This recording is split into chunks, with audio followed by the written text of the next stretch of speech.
I'm going to begin you a quick overview on how one would create a baseline, which is performance baseline is just how well or how efficiently the packets are routed in throughout the network. And then there's a configuration baseline, and that is the IP range, subnet mask, the active interfaces, their IP addresses, and the routing table as well. So what we need to do is to create a baseline, we're going to go ahead and ping PC2 to 0, PC2 to 1, 2 to 3, 2 to 4, and 2 to 5. PC2 is going to be pretty much our main dog. So first one, we're going to do PC2 to PC0.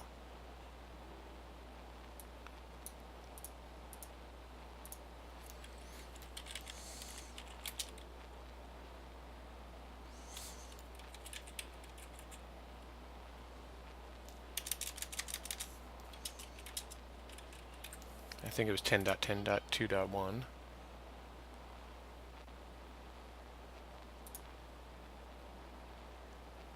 .10.10.10.2. Sorry about that.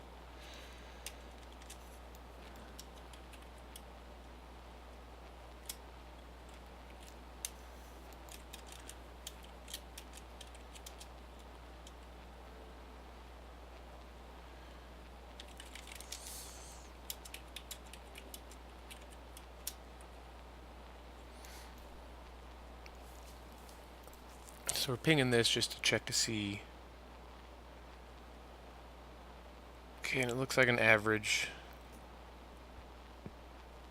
of 1 millisecond. So then we're going to do the trace route for that as well. Looks like it makes 3 hops to get there. Isn't that bad?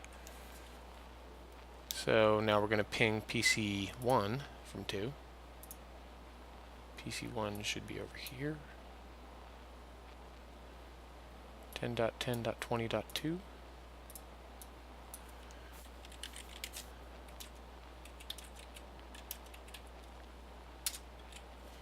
It's going to take a little bit to get that ping going.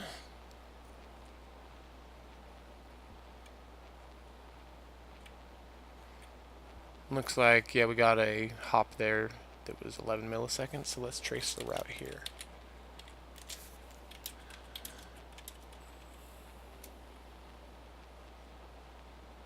And it looks like the intermediate hop, the hop 4, is what takes the longest amount of time. So then we're going to do PC2 to PC3,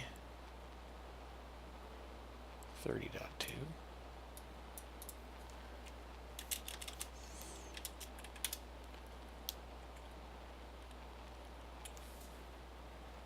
Okay, I guess we're doing the tracer command. And looks like good to go there. And now we're going to do the ping command for that same one.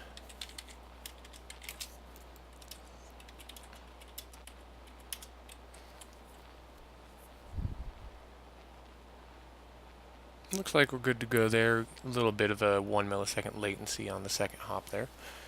Those should be alright. And now we're going to PC.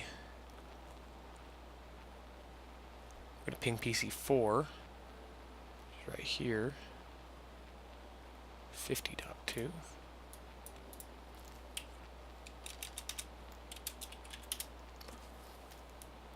And we see what kind of response we get from there.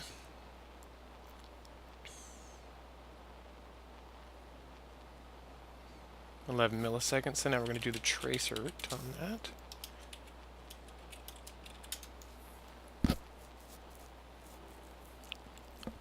Well, it looks like we're using 4 hops to get there.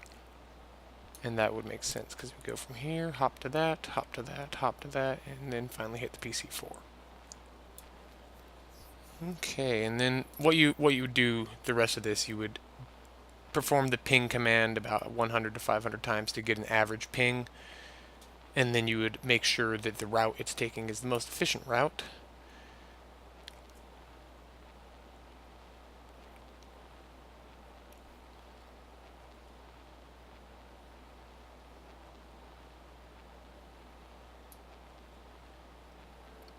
And what you would do is you would just go For the client, for the configuration baseline, you would document the client IP range, subnet mask, the default gateway, the active interfaces, and IP addresses of those. The routing table would be documented, and then you would save the configuration to the TFTP server. So you would do that pretty much on any of the routers. But you'd probably want your main router, which would probably be router 0 here, and then you'd go into the command line. And once you were in the command line, you would go copy startup config tftp. And then it'd ask you the address of the host, 10.10.40.250, if that looks correct. Yes. And then it would ask you for the name, and you'd put router 0 config underscore baseline. And what that would do is that would write that and save it to an external source so you could access it to have that baseline, and the baseline would need to be updated every time a major change in the network topology has occurred. And if you every once in a while just monitor the performance of your network and compare it against your baseline, you can more easily identify problems, because the baseline was where everything was working good, working efficiently, and if it's different than that, you can identify what the problem is and fix it a lot quicker. Alright, so that is my video on creating a baseline for pretty much if you were a network admin, you just create a baseline on a newly installed network. And even though this started out, showed done, 100% completion, it started out with 100% because it's just pretty much informative. I do thank you for watching my video on creating a baseline, and I hope you have a great day.